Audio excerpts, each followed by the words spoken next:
Hoy iniciamos este nuevo programa de charlas en terapias verdes con nuestra querida autora de Positive Stress, Ana Lombard.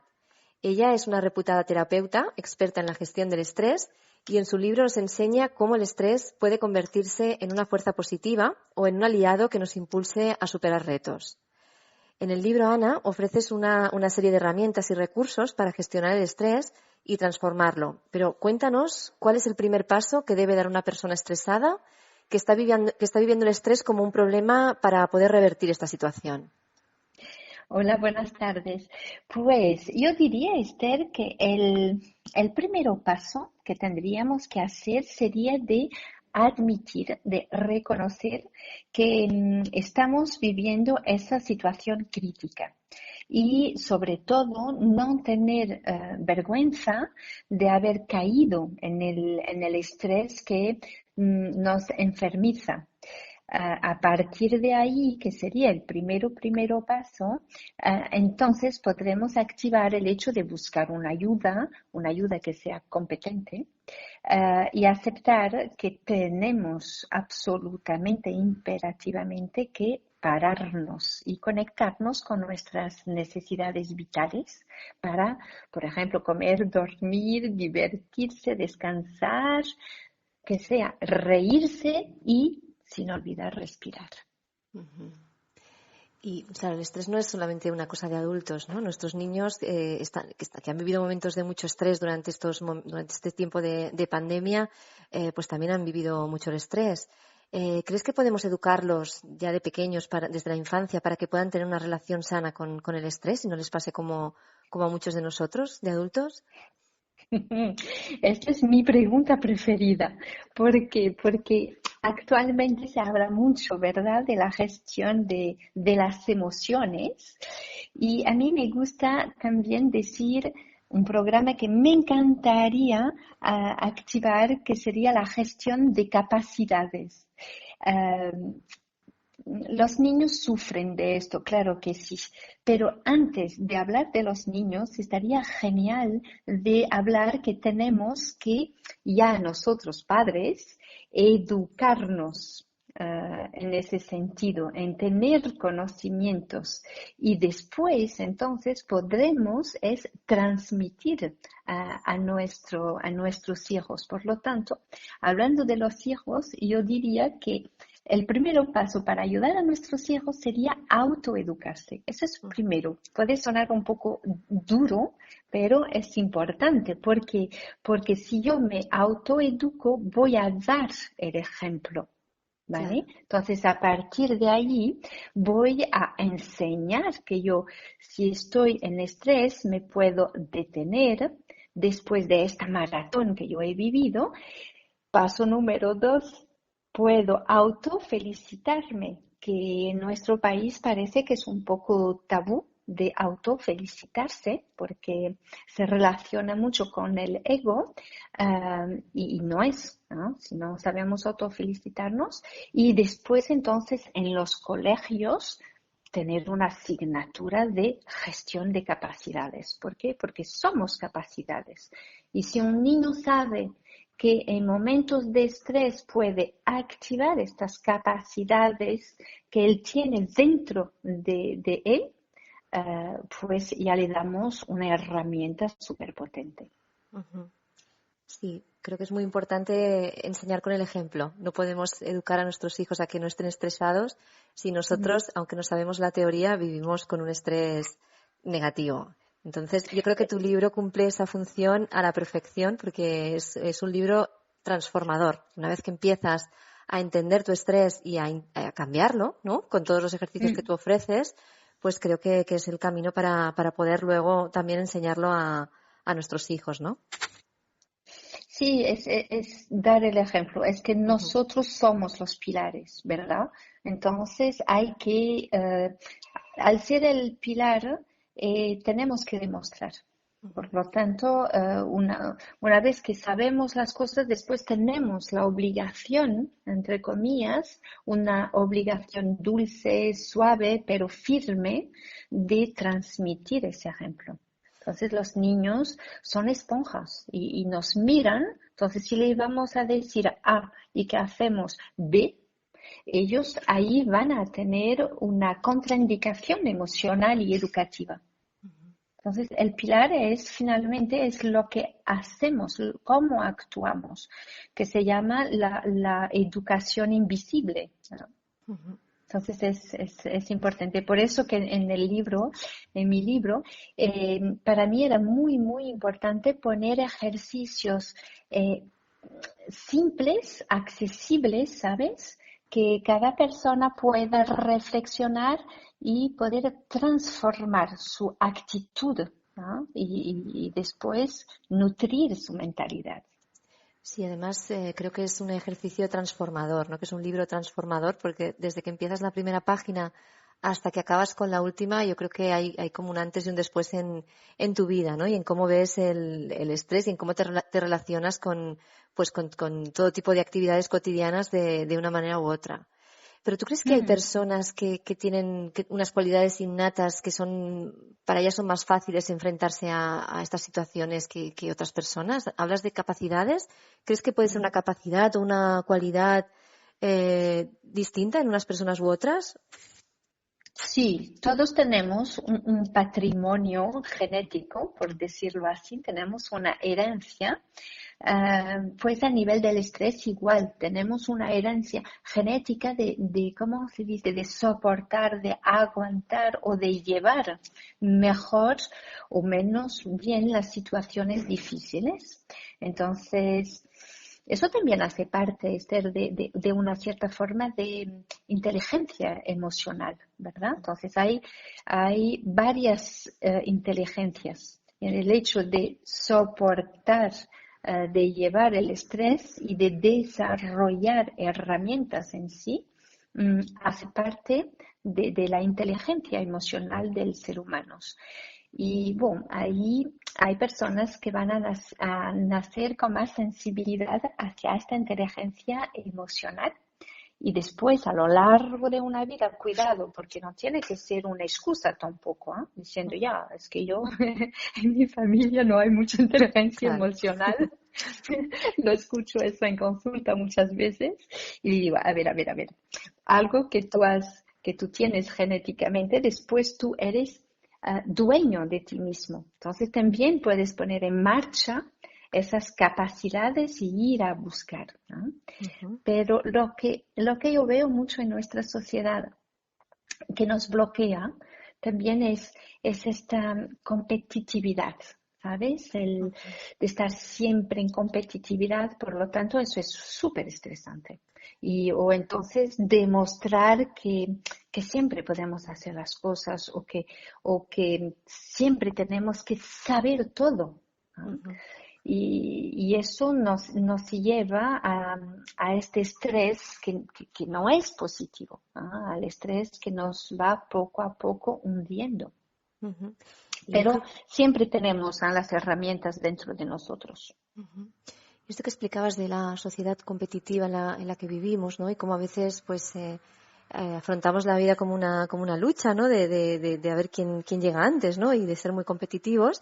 También es cierto que hay veces que podemos engancharnos a esa adrenalina, ¿no? Que genera, que se segrega con estas situaciones de estrés, ¿no? Tú describes el proceso de transformación del estrés en varias fases. ¿Mm? Y bueno, me gustaría que nos explicaras un poquito cómo podemos transitar estas fases para tener una relación sana con el estrés y no quedarnos con este estrés que nos hace daño. Ya, a ver, entonces voy a intentar efectivamente hacer un recapitulativo, pero es Ujú. verdad que en el capítulo 1 de hashtag Positive Stress del libro, ahí hay una explicación muy amplia. Pero si podemos simplificar, podemos decir que el estrés, el estrés nos ayuda, nos prepara a un reto, a un objetivo, a una dificultad o hasta a un peligro, ¿verdad? Por lo tanto, en sí, que es la fase número 1, que es la adaptación, quiere decir que todo nuestro metabolismo, todo nuestro organismo, hasta nuestro sistema de pensar, se va a adaptar a esta nueva situación. Esto es la fase 1. Es decir, hay algo que yo no conozco o que es peligroso, automáticamente voy a desarrollar, fíjate, la primera inteligencia que tenemos y que actualmente con el COVID hemos hecho de manera espectacular, que es me adapto, ¿vale? Ya no hay otra, me adapto, fase 1. Inmediatamente después viene la fase número 2, que es la fase ya que me adapto como puedo, ¿vale? Entonces voy a reaccionar. Quiere decir que entramos en la segunda fase, que es reacción-acción, por decir. Entonces aquí, en esta fase, pues, como lo digo en el libro, se libera, además de la adrenalina, que es en la fase 1, la adaptación, también se libera el cortisol, que fíjate que el rol es de aumentar la cantidad de azúcar en la sangre para que nosotros podamos reaccionar, ¿vale? Si yo a partir de la fase 1 me adapto, fase 2 reacciono y trato el problema, y si no consigo, pues me voy a pedir ayuda, ¿vale? Si aquí podríamos hacer al acabar este maratón una pausa, pues no entraríamos, Esther, en la fase número 3, que es la única fase que es negativa, que es la fase de resistencia. ¿Y por qué entramos en esta fase de resistencia? Y por acumulación, por no saber parar, por no saber también priorizar, porque muchas veces queremos hacer todo al mismo tiempo y además queremos hacer todo súper bien, un poco de perfeccionistas, o otras personas que no quieren pedir ayuda o que no saben pedir ayuda. Entonces ahí acumulamos, no hacemos pausas, nuestra respiración se bloquea, entramos en saturación y estamos en el estrés patológico, en el estrés negativo. No sé si está bien. Esta fase, muy bien explicado. Y esta fase de estrés negativo es donde tú lo describes como una enfermedad silenciosa, ¿no? Es esta fase en la que se suelen desencadenar además otras enfermedades como podría ser el insomnio y como otras muchas, ¿no? Y es aquí donde si la persona que está sufriendo estrés no reacciona, no pide ayuda, pues donde ya pues avanzamos a la siguiente fase, que es donde realmente el estrés se convierte en algo peligroso, ¿no? Por así decirlo. Sí, la fase 3, completamente. Pero fíjate que, claro, silenciosa porque nuestro ego, ¿vale? Nos dice sí, es que puedes, es que debes, es que vale. Y poco a poco es el sistema de la acumulación y no nos damos cuenta. ¿Qué podemos tener aparte del insomnio? Podemos tener, por ejemplo, muchísimos dolores musculares, articulares, y el más común sería trastornos digestivos, pero mentales también, todo lo que es, nos volvemos vulnerables, obsesionados, la memoria también, ¿no? La capacidad de concentración, de memoria. Y una que para mí es la más grave, finalmente, es la emocional, es decir, pérdida de confianza, de autoestima. Nos sentimos malas personas, no a la altura, agresivos, irritables. Y finalmente podemos ver que mal gestionado, mal dosificado, el estrés toca nuestros valores. Y lo sentimos en nuestra carne, pero también en nuestro corazón y en nuestra alma. Claro. Y bueno, estamos en un momento en el que yo creo que quien más y quien menos pues ha vivido algún episodio de estrés y no sé, me gustaría que nos explicaras un poquito cuáles son los principales motivos de estrés en nuestra sociedad, ¿no? Y estamos viendo que una pandemia es sin duda un motivo de estrés por todo lo que conlleva, pero ¿cuáles serían los principales motivos que tú has observado que pueden generar una enfermedad con motivo del estrés? El motivo de estrés, yo diría los cambios ¿ah? Ujú. Que en sí mismo cada día es un cambio en sí, pero hay muchísimo miedo detrás de los cambios, por ejemplo. Eh, Todo lo que es la incertidumbre, también eso nos lleva a actuar de manera muy estresante, pero también muy estresadores, porque aquí hablamos del estrés en sí, pero no hay que olvidar que hay personas que son estresadoras, estresantes para otras Ujú. personas. ¿Ah? Sí. Eh, la otra cosa es la enfermedad en sí también. ¿No? La enfermedad es algo que toca nuestro capital salud y nos estresa mucho. El factor económico, por ejemplo. Y si me permites abrir una pequeñita paréntesis que yo veo muchísimo aquí en consulta, es la educación de los niños. ¿No? Ujú. Cuando somos padres y que previamente no nos hemos parado a definir en qué sentido queremos educar a nuestros hijos, pues cuando ellos están en la adolescencia, yo veo que hay muchísimas parejas, por ejemplo, que tienen conflictos y últimamente con el COVID y con toda la situación que estamos viviendo, cosa que no es fácil para los niños y para los adolescentes, ¿no? Pues ahí hay una fuente de conflicto que es enorme. Entonces, claro, finalmente el estrés, yo diría, Esther, es que de todos modos el estrés está en nuestra vida, pero la solución también está Ujú. en nuestra vida. Y el hecho de pararse, hablar, escuchar, la escucha es importante para después entrar en un win-win, que es decir, vale, una buena negociación. Pienso que es una de las claves, ¿no? Y saber escuchar. Saber escuchar y yo creo que saber parar y dedicar unos minutos, un tiempo a mirar hacia nosotros mismos, al interior de nosotros mismos. Y esto es lo que ofrece tu libro, Positive Stress, que es un libro Mm, terapéutico, pero también es un libro mágico porque te ayuda de una forma muy práctica a solucionar un aspecto de nuestra vida con el que, como comentábamos, todos en mayor o menor medida o en un momento u otro convivimos, ¿no? Con el estrés. A través de ejercicios, de reflexiones, de casos prácticos, tú enseñas cómo gestionar el estrés y sacarle partido. Y creo que esto es algo muy necesario y prioritario en estos momentos. Me gustaría que nos explicaras, antes hablabas de las soluciones, ¿no? que tenemos para poder combatirlo, para poder hacer del estrés un aliado. Y me gustaría que nos explicaras un ejercicio de respiración que propones en tu libro para el estrés y que es el soplo de dragón. No sé si podrías explicarlo.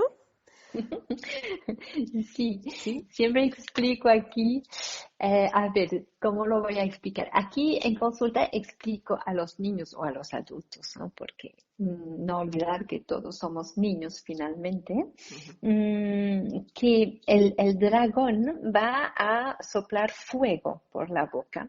Pues nosotros cuando estamos con emociones, no negativas, pero porque no hay emociones negativas. Ambas, todas son útiles, pero algunas son más desagradables que otras. Pues el juego de la vida consiste en hacer como el dragón, quiere decir expulsar fuera del cuerpo las emociones que son desagradables. Entonces es hacer un poco como el dragón. Cuando yo inspiro por la nariz, voy a oxigenar a mi cuerpo hinchando toda mi barriga y al soplar mejor por la boca, entonces voy a soplar fuera de mi cuerpo todas las tensiones físicas, emocionales, hasta mis pensamientos desagradables. Y por lo tanto, hacemos como el dragón. Inspiro nariz, bajo mi respiración hasta el ombligo vientre se hincha como un globo y al soplar fuera las tensiones, me separo de las tensiones. Y entonces ahí recupero, por ejemplo, una nuca más relajada, unos hombros más relajados, una columna vertebral más flexible y entonces puedo ver con más distancia el problema y actuar adecuadamente con todas mis capacidades. Muy bien. Esto es la respiración, el soplo del dragón. Ujú. Me tengo que decir que el soplo de dragón lo practicamos en casa gracias a ti, Ana, y creo que es milagroso, que en un momento de estrés te puede aligerar muchísimo esa carga. Y bueno, pues me gustaría acabar esta charla recomendando a todos los oyentes, a todos los lectores de terapias verdes pues que estén sufriendo o vean llegar el fantasma del estrés, porque siempre está ahí acechando, ¿no? Sobre todo el estrés negativo, pues que lean tu libro, que lo pongan en práctica, que lo lean con una libreta y un lápiz al lado, porque está lleno de ejercicios que son muy prácticos, que son muy divertidos, que te ayudan a entenderte, que te ayudan a entender también tu entorno, porque hay mucha gente estresada. Y sobre todo que al final pues el estrés se convierte en ese motor, ¿no? que te ayuda pues a tener más creatividad y a tener una vida mejor, ¿no? Así que muchas Eso es. gracias, Ana, por publicar con nosotros, por estar en Terapias Verdes y Un felicidades por gusto. tu libro. Un plaisir, como se dice en Francia. Buena lectura a todos. Buena lectura. Adiós, Ana. Adiós.